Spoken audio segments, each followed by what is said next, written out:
Well, welcome back, everybody. Appreciate you all being here today. First thing we'll go over was a little bit of the ideas and stuff that we talked about last time we were here together in putting. Some of the different drills that we went over and just any kind of questions that you may have since then. I know it's been a few weeks since we've gotten together since then, and then we probably have all played a few rounds together. Stuff we talked about last week was obviously most of you utilize a putter that is not a standard Newport. You guys all had a mallet style putter, so we tried to understand that those putters are more straight back, kind of straight through. We went through a couple of different drills, just stuff for you to try to practice and utilize, not maybe getting a lesson or playing around the golf. So I guess I'll open it up first if there was any questions that anybody had from last week or since the last couple weeks that we've been together. Have you tried any of those? Yeah, I have. Okay. Yep. Fran? Yeah, I've tried it.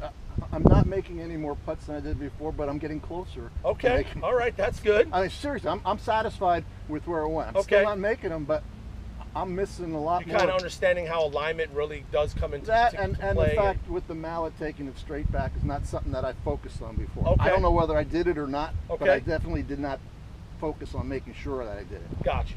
John? I was just still having a little trouble with it. Like, speed is okay. Okay. Just having trouble with that one thing you mentioned about the pick a point where you think the ball's going to enter the cup. I'm Okay. still seeing it as coming Straight in. basically. We didn't really cover a lot of that. We probably should have done a little bit more. We obviously can in future lessons. It's really just understanding, everybody in the group is, predominantly from up north. You've played non-Bermuda style grasses, more bent grass, especially in the wintertime. So you're really able to kind of see the breaks a little bit differently. You're able to see the grain. So down here in Florida, it's kind of hard. And so it's more or less you're wanting to understand where that ball is going to be entering the hole based on that apex that it's on. Because even as flat as it is here in Florida, we all play some golf courses that have some undulation, and every green isn't completely flat, and some are kind of pushed up and rounded. So you really want to think about when you're behind that and where it is, just understanding, do you have water down to the left, or is it to the right, is it behind the hole? Primarily a lot of golf balls are going to go towards water. If you can see the grain, which if you're looking down grain, it's going to be dark. If you're looking the other way, it's going to be light. So it's just kind of understanding that, like you said, not every putt's going to be straight on, and so you do want to kind of, it's almost where you're putting to a spot and then it's making that apex, that turn where it is going to enter the hole where you think it is, basically. So does that kind of make sense? Yeah. Milo, anything from? Well, yeah, I did switch to the dominant hand being up above. Okay. And I have done that for 2 weeks. Has it been messing with your back or anything? No, it's okay. I've been putting a lot better. Good, Yeah. good. It's just stuff to focus on. Those three little drills we did a couple weeks ago are just, it's going to help you not only with the position of your putter face when you're coming through at impact, understanding your distance control with the one where it had the 4 or 5 pegs that were all the way around, and then obviously the one that we did that was more of just like kind of like a lag putt. You guys all play at least once or twice a week, if not more. So you're not a beginner golfer, but you're also not an expert golfer. You're kind of in that intermediate. So any little thing we can do is obviously going to help you. So you just, especially if you're using a mallet putter, you always want to be cognizant of where that face is. Just think about it. So kind of be straight through and straight back, and straight through. So, well, that lesson really easily transitions into this lesson, because this is going to be kind of understanding ball position again a little bit more. It's going to be chipping and pitching, which is a huge, I guess you'd say, stroke adder to your score, because a lot of us, including myself, there's times where we don't pitch, we don't chip as well as we should. And I think a lot of that is if we can again understand where that club face is. So what we're going to go over today, I'm going to show you a couple of drills, and then we're just going to kind of work down the line. I'll go up and down with you, gentlemen and ladies, just to kind of see how you're getting to your impact position, understanding kind of where that club face is, the leading edge of your wedges. I know a few minutes ago when Milo was getting ready, he says that he really only has one predominant club that he utilizes kind of before he gets to the green, and then he's more of a bump and run kind of guy with an 8-iron, which is a great shot. And if you watch the PGA Championship this past weekend, guys were using 3-woods around the green. So there's definitely different variables and different ways you can go about pitching and chipping, but we want to try to focus on the true fundamentals of it, kind of understanding again that hand position, the grip. We're going to get a little bit more into the grip here in a second, it is slightly different than obviously the putter. Because there's so many different putting grips that we talked about last week, claw and all these different things. So, but we don't really want to deviate from our standard grip that we would have with our normal full shots, our irons, and our drivers and stuff. Okay, so let me grab my wedge here and we'll go over a couple of things. If you have two of them in your hand, feel free to just choose one for now, just to kind of understand what we're doing. Just do a quick little, just kind of talk about the leading edge of the club and kind of where your hand should be in position-wise. Fran asked before the lesson started kind of what the major difference between chipping and pitching is. It's really going to be the distance. It's not so much the club that you're using. Chips are going to be primarily from almost kind of where I'm standing to where you guys are right now, letting the ball kind of then roll out its rest of its distance. That's why you can see, especially through the weekends tournament or other people, the objective is to get the ball on the green, on that surface as soon as possible and let it continue to roll out, less in the air.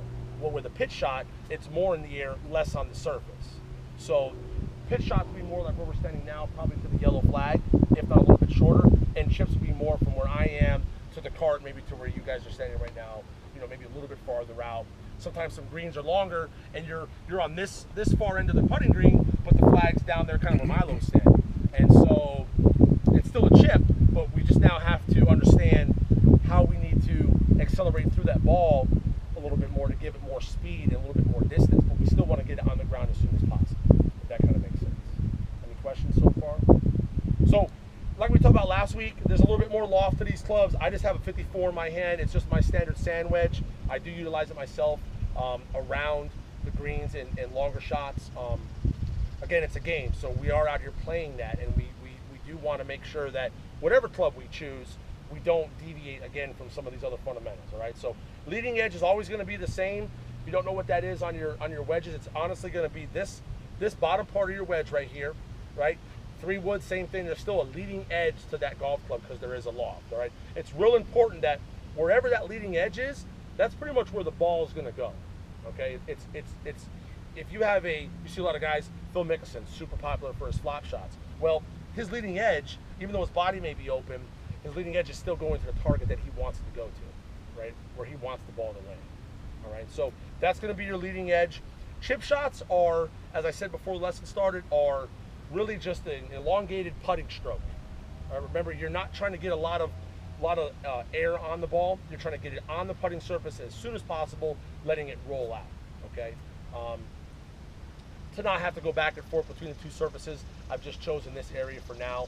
You obviously will be able to see what those chip shots and pitch shots are. Excuse me.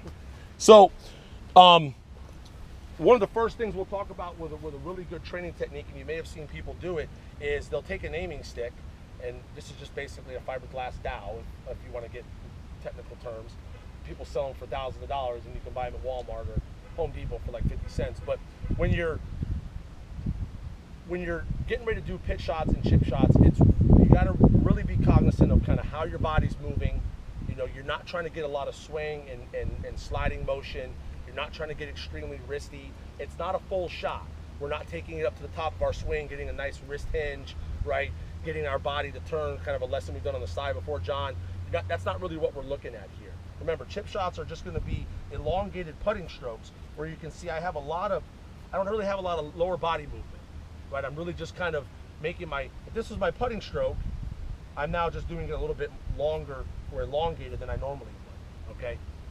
Where this comes into play is understanding that when you take your grip, right, and we'll talk about that here in a second, we're not getting it to where our hands are breaking. And it gives you instant feedback because the longer part of the shaft here of this little aiming stick is hitting your body. And this is really, really more predominant, especially in the pitch shots, because I'll show you, when you do pitch shots, instead of a chip, a pitch, your body's going to get a little bit more involved. When I do a chip shot and I'm just moving, I don't have a lot of lower body movement, right? It's just kind of my upper body. Now there's a little bit more flight there. As you start to pitch and you start to break your wrist and you're not utilizing some kind of training aid, you will start to see where when you flip your wrists, whether it's Fran going this way or us going this way, right? I know it was National Left-Handers Day a few days ago, wasn't it? Uh, You know, yeah, it was National I Lefties missed Day. it. Okay.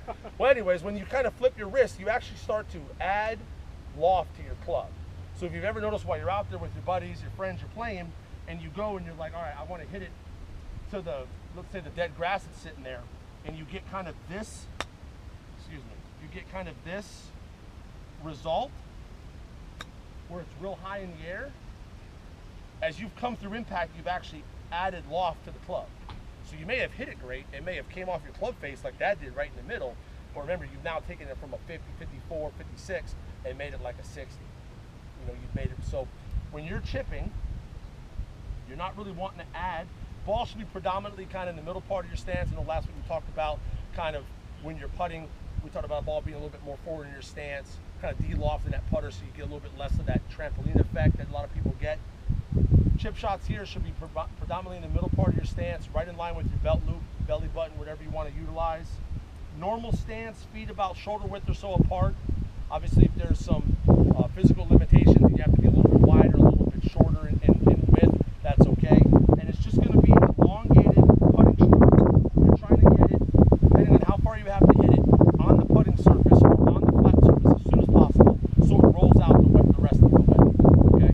Now, going back to bringing this stick into play, and I'll utilize it here. When I want to pitch, I'm now going to have to start to get a little bit more hip turn, shoulder turn, and speed to get the ball obviously to go there. I don't want to do a chip shot and do this, right? I don't want to try to get fast there with it because I want to get my body involved.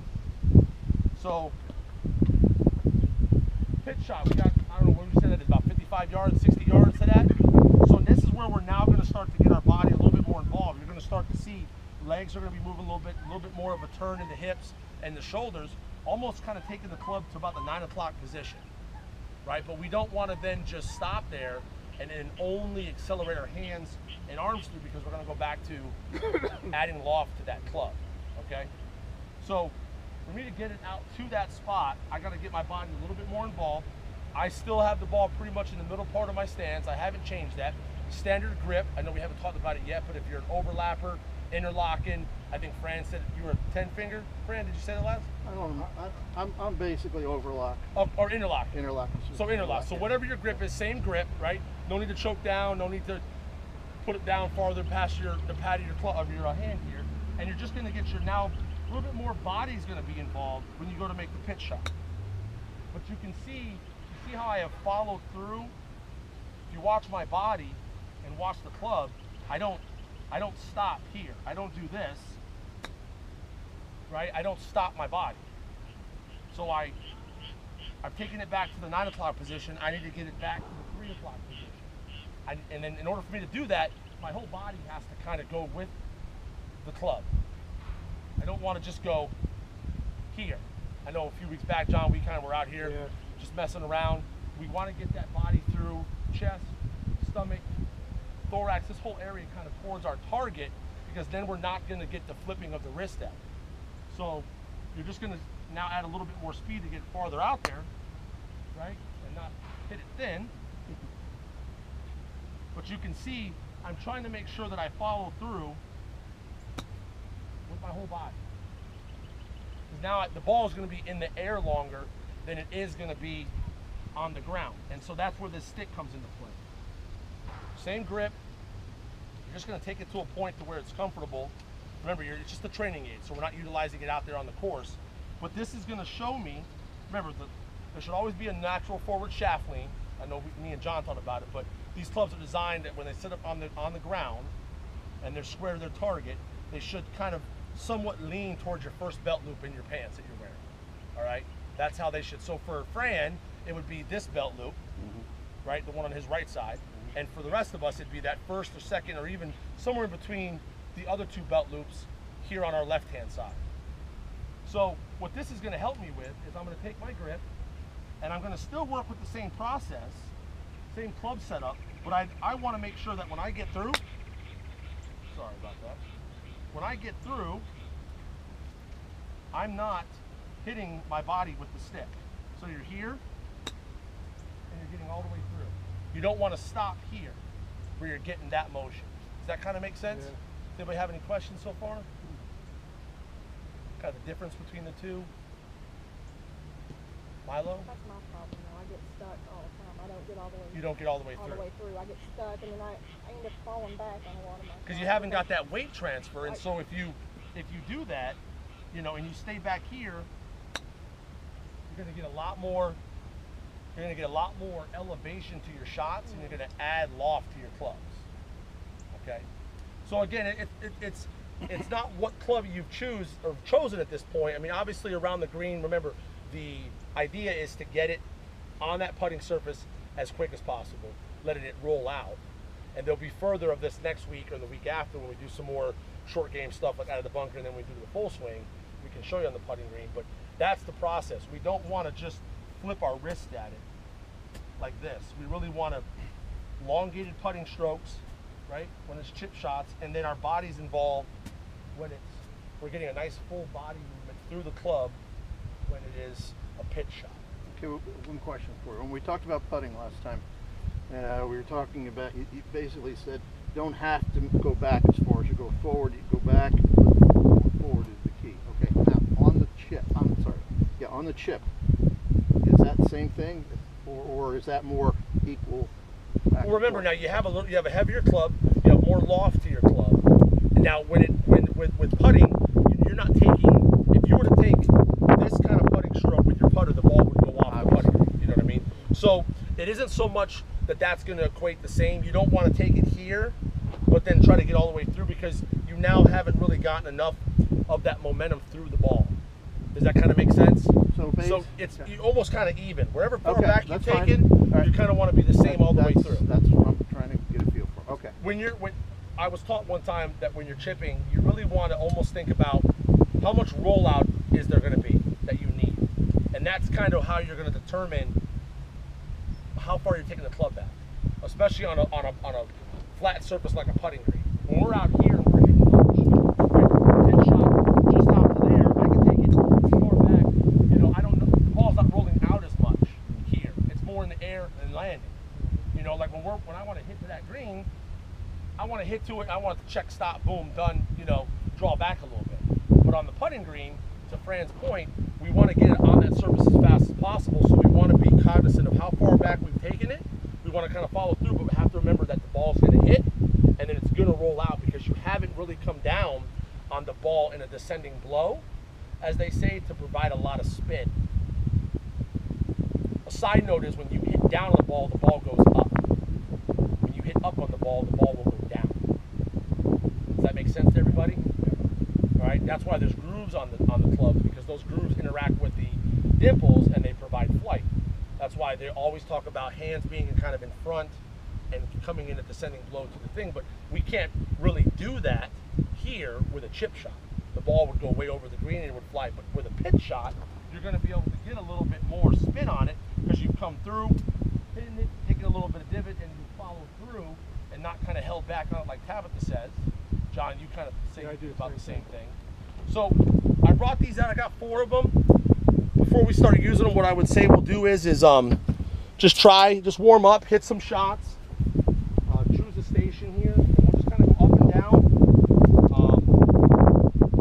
Work on your chip shots first, okay? And then once we start comfortable about the chip shots, we'll start getting to the pitches, and then we'll work on understanding the alignment and how that is really key to this, right? We can get away with it a little bit maybe with our driver, you know, we get a little slice, a little hook, but we really want to make sure that we're aligned to the target that we want to hit to, because of how important it is of the short distance that we have. Does that make sense? Yep.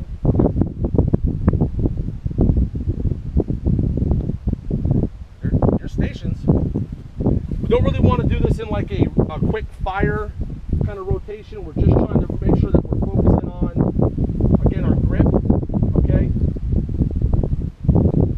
Remember, pitch shots, longer than chip shots.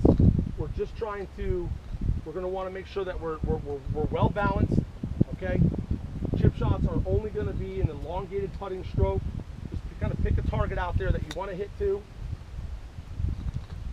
You're only trying to hit it 15 feet.